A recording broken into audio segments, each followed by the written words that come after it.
บาทนี่สำหรับคนที่ว่านะเฮาบ่จำเป็นต้องไปจัดประเภทนี้บุญแจกเขาเขาใช้คำว่าบุญแจกเขาจักบ่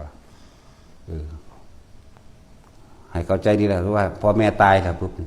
เฮาทำบุญชูมือของเฮานี่แหมเราอุทิศไปนี่แหมหรือบ่ทุกวันก็ช่างใส่บาตร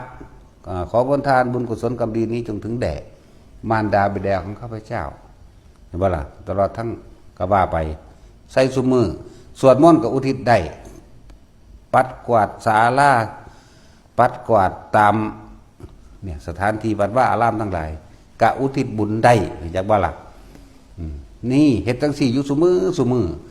บ่จำเป็นต้อง10 ปีจังไปร่วมเฮ็ดทีนึงดอกเข้าใจบ่ล่ะ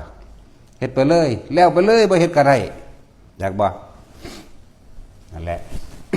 บ่เฮ็ดก็ได้แล้วไปเลยวันนี้บ่ได้ฟังเฮาเด้เฮ้ยดังนั้นนี่เขาว่าได้บ่เนาะฟังสร้างแมงแล้วเนาะแต่สิเฮ็ดบ่เฮ็ดได้บอกแม่นบ่ล่ะบอกแล้วแม่เขาก็เฮ็ดเอาแผลมันแต่บ่ทันตายมันนี่ล่ะนั่นแหละจังว่าเฮาจึงดึงคำว่า15 ค่ำเดือน 7วันที่7ของพระพุทธเจ้าสำหรับมารดาบิดาโดยเฉพาะอย่าบ่ที่มาเฮ็ดแบบนี้ให้คิดเบิ่งแล้วเลี้ยงตนซื้อดอกบ่จักที่จักแดนหยัง5 ปี10 ปียังทำให้พ่อให้แม่เข้าใจว่าสิไปสวรรค์ตะของก็ต้องตกนรกเพราะตะของอีกขางัวขาควายจังหนังจังหมอลำเราศพครบงั้นซุมื้อนี้บู๊ยังกว่าเก่าอีกเนาะแห่ไปนำขากันไปนำซั่นแล้วนั่นแหละ15 ค่ำเดือน 7บ่ต้องมีพิธีหยังเลยพวกเจ้า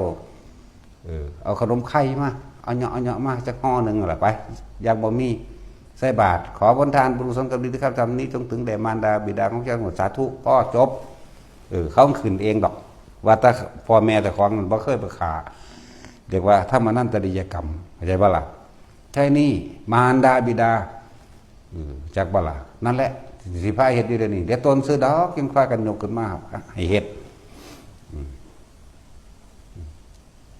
นั่นนี่คืออย่างหนึ่งแต่ว่าถ้าตามความจริงแล้ว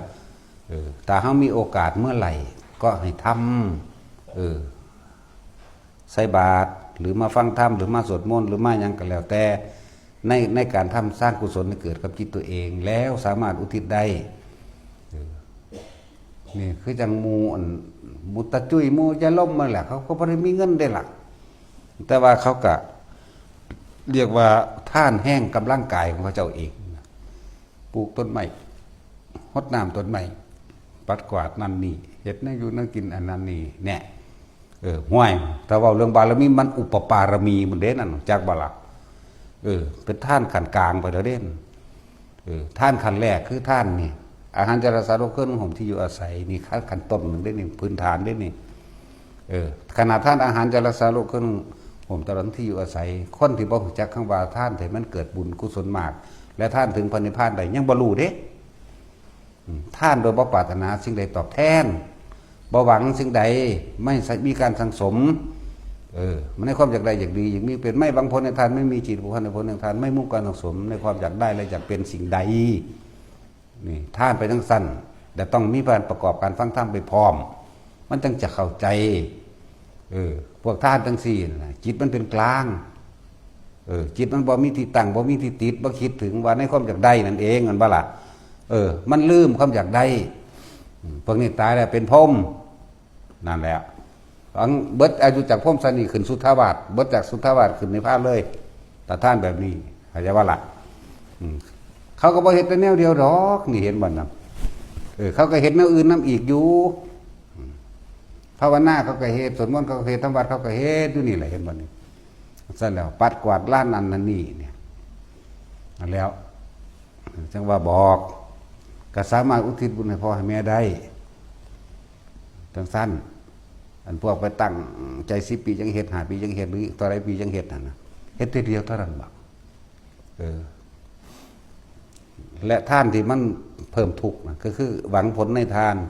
จักว่ามีจิตบุคคลในผลแห่งทานผูกพันคือว่าจากได้นั่นจากได้นี่นั่นแหละจากอันนั้นก็ของกูนี่ของกูคือเขามาท่านในเฮ้านั่นแหละ อันนี้จากซอยอาจารย์คานังกว่าไฟห้วยอีหานี่มึงยังมากำหนดให้กูใส่อยู่กูบ่เอาเด้อเอาขึ้นไปไทยแมนวะถึงได้อีกเมื่อนี้ละใส่แล้วมันเมื่อหรือเปล่าอีหนาใหญ่ๆหรอกขี้ร้ายขี้อะไรหรอกอีหานมันอยู่นี่แหละไหวให้กูแล้วก็แล้วไปเลยตัวมึงสิมากำหนดให้กูใส่ยังไงนั่นแหละว่าผูกพันในผลแห่งท่านญาณเพิ่นบ่ใส่ตามนั้นคอยขานามคอยอาจารย์ในครับละนี่สงในนั่นโอ้ยมันหลายพวกเศร้ากูบ่เอาเด้ว่ะสังสั่นแล้วให้เราขาดเลยไปเฮ็ดให้มันชินได้ไหมเฮ็ดให้มันชินในการสละออกจากว่าท่านคือการสละความเห็นแก่ตัวเด้มันยังเห็นอยู่เด้เห็นว่าล่ะมันยังเห็นอยู่ยังเป็นเจ้าของอยู่มันยังไปกำหนดกฎเกณฑ์เพิ่นใส่อยู่ว้ายกูไปแต่งเมียก็สิเป็นหยังเดี๋ยวนี้เนาะยังเสร็จแล้วมาหลายๆมันกูเอาแมง100,000 คนนี่นั่นแหละทั้งว่าจะไปแบบนั้นนี่ท่านกายมันเป็นบุญเป็นกุศลบุญคือความสงบกุศลคือความสลาดเพราะเบียดเบียนแล้วก็หูวิธีทางทำตัวเองให้พ้นออกจากความเวียนว่ายตายเกิดแล้วกุศลแรงสั้นนั่นแหละแต่ละมือแต่ละเว้นหรือมือใดก็สร้างขึ้นมาได้ท่านก็จะไปหวังผลหนึ่งมีโอกาสมากสวดมนต์ทำบัตรน้ำข้าเจ้ากับมามีโอกาสได้เฮ็ดเอาต้นไม้ต้นไหลยังก็แล้วแต่มาปลูกในวัดหรือมาให้เพิ่นไปปลูกบางใดก็แล้วแต่เอาไว้หันแหละเหมือนว่าล่ะโอ้ยหลายอย่างโพดอาหารจาราสโลกเครื่องนึ่งห่มที่อยู่อาศัยตลอดทั้งการช่วยงานในศาสนาหมื้อนี้มันเป็นบุญเป็นกุศลได้เบิดกวาดล้านวิหารเจดีย์อย่างต่างๆทำความสะอาดตามพวกเจ้าว่ามันบ่มีอานิสงส์หาอย่างหมดได้ล่ะพวกที่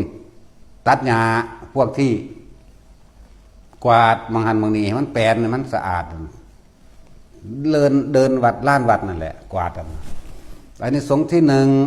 เมื่อที่นั่นสะอาดแปลนตาดีแล้วเป็นที่สบายใจเป็นบ่ซั่นหนึ่งเป็นที่สบายใจของเจ้าของเองสองบุคคลใดเมื่อพาพบเห็นแล้วก็เป็นที่สบายใจและเกิดความร่มรื่นชุ่มชื่นและ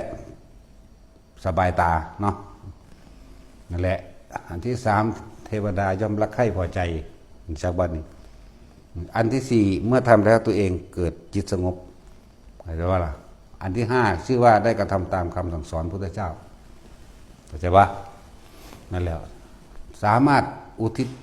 ผลบุญตรงนี้ให้แด่มารดาบิดาตลอดต่างๆนานาได้